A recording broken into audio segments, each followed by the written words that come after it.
Now, I know that you were involved in the SheTrades initiative as well, and you also rolled out a poll as well. You did a study as well. Tell us about some of the key findings from that as well.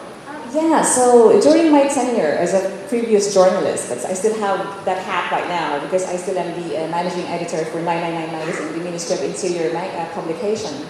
I myself have asked 500 CEOs, chairmen, and owners. At the same time, we also had a survey in the Perspective Media Group.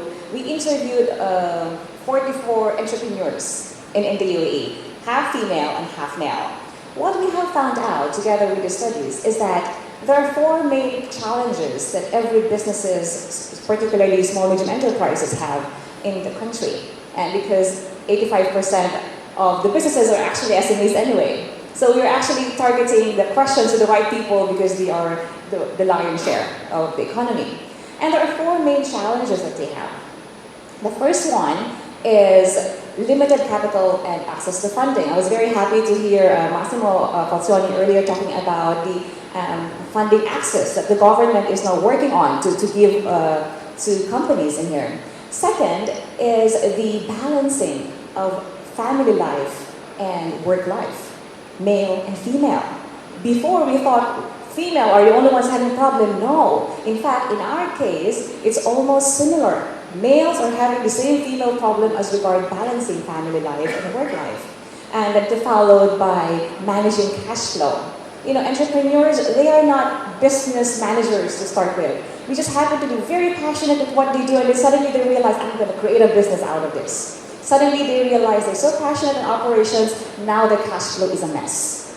And lastly, is what we call for them is creating healthy relationship with employees, recruiting and engaging them.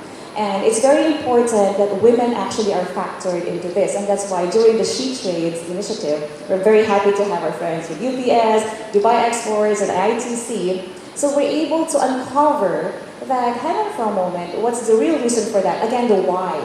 And during the study, we found out that 12,000 years ago, there was the biggest culprit for all of this, which was agricultural revolution. Because we thought, oh my God, we can now plant potatoes and eat them. Suddenly, because we planted potatoes, it did not domesticate plants, it domesticated human beings, especially women. So what happens then? Then you create like crows and all that, but that was 12,000 years ago, and looking right now, as I mentioned earlier, women and men here are so empowered because entrepreneurship is a great equalizer. Because at the end of the day, it's not whether you're male or female. It's whether you deliver the product, as Laura mentioned, you deliver the product, what I want, when I want it, how I want it. You know, and I was going to add to that because we see a couple of additional challenges.